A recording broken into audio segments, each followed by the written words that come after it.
Hello friends, I hope you are preparing well as the MRCPCH clinical examination is just few weeks away. Today's topic of discussion is acute hepatitis. I am Dr. Sandeepan Paul, your exam guru. Let's start.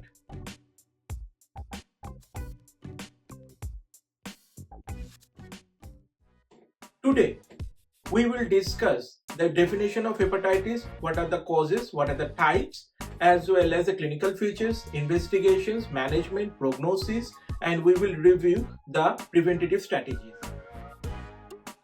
What is hepatitis? It is an inflammation of liver. It can be acute, it can be chronic. What are the etiologies? It could be infectious, it could be autoimmune, it could be metabolic, and it could be toxic. Now we will discuss the etiology. It is mostly viral. Hepatitis A, B, C, D, E, and EBV, CMV, and adenovirus can also cause hepatitis. Then we need to consider the autoimmune hepatitis. For metabolic causes, it could be due to alpha-1 antitrypsin deficiency and Wilson's disease. And lastly, toxin or drug-related hepatitis. Let's discuss the epidemiology. Hepatitis A is waterborne disease and it is very much prevalent in developing countries, whereas hepatitis B vertically transmitted from mom and it is prevalent in neonate. Hepatitis C is mostly transfusion related and it is very much uncommon in pediatric population, whereas autoimmune hepatitis are associated with adolescent female. Let's discuss the pathophysiology. First, there is immune mediated hepatocyte injury, which leads to necrosis as well as apoptosis. As a result of that, liver dysfunction happens. It can progress to fibrosis, cirrhosis, and liver failure. What are the clinical features? It may start with fever, malaise, weight loss, anorexia, nausea, vomiting, and pain abdomen. Later, jaundice, dark color urine, pale color stool may be associated. Clinically, you may find tender hepatomegaly. Splenomegaly may not be associated. It can progress to hepatic encephalopathy, impaired coagulation, and hypoglycemia. What are the investigation we should do?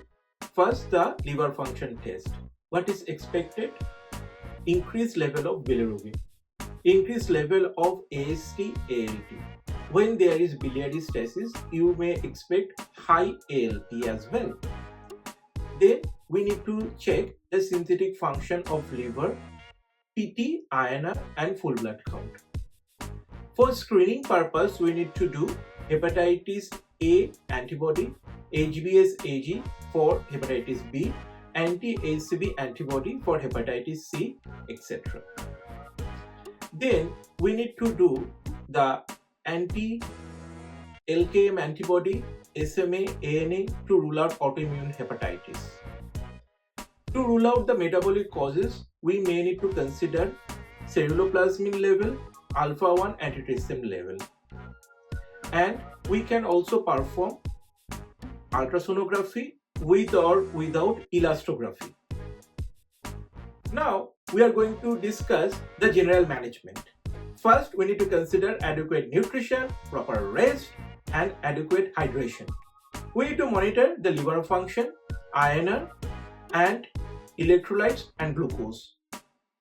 In case of bleeding, we may need to give vitamin K, avoid hepatotoxic drugs, and we need to consider the management of complications like hepatic encephalopathy, ascites, hypoglycemia, and bleeding disorder. Next, we will discuss the specific management. For hepatitis A and for hepatitis E, it is supportive. For hepatitis B, we may need to consider antivirals in selective cases, and we need to give immunoglobulin in neonates. For hepatitis C, we may need to consider direct acting antivirals in older children. For the metabolic causes like Wilson's disease, we need to consider the chelation therapy with penicillamine. In autoimmune hepatitis, we may need to consider corticosteroids with or without azithromycin. We need to avoid the toxic hepatotoxic drugs to avoid the toxin related or drug related hepatitis. And lastly, for fulminant hepatitis, the patient may need ICU care with or without liver transplant. Now we will discuss the prognosis. Hepatitis A and hepatitis E are self-limiting. For hepatitis B and hepatitis C, there is a risk of cirrhosis and hepatocellular carcinoma.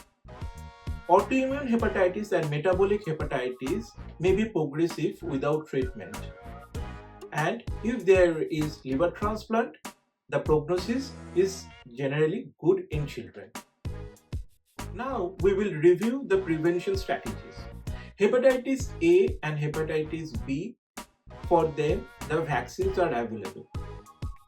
We need to screen all the blood product very well, and we need to screen the mom and consider hepatitis B prophylaxis in neonates where there is a risk. Avoid unnecessary hepatotoxic drugs, and we need to practice safe injection and infection control practices. Take home message. Hepatitis in pediatric populations has diverse etiology. Infectious, non-infectious. It is very important to monitor the severity as there is a risk of hepatic failure. For prevention, vaccinations and adequate public health measures are vital. Early diagnosis and prompt management improve the outcome. I hope you are enjoying the videos and preparing well for upcoming MRCPCH clinical examination. Believe me, it is a tough challenge, so you have to prepare very well. Contact me if you need any help. Please like, share and subscribe and comment below. Thank you.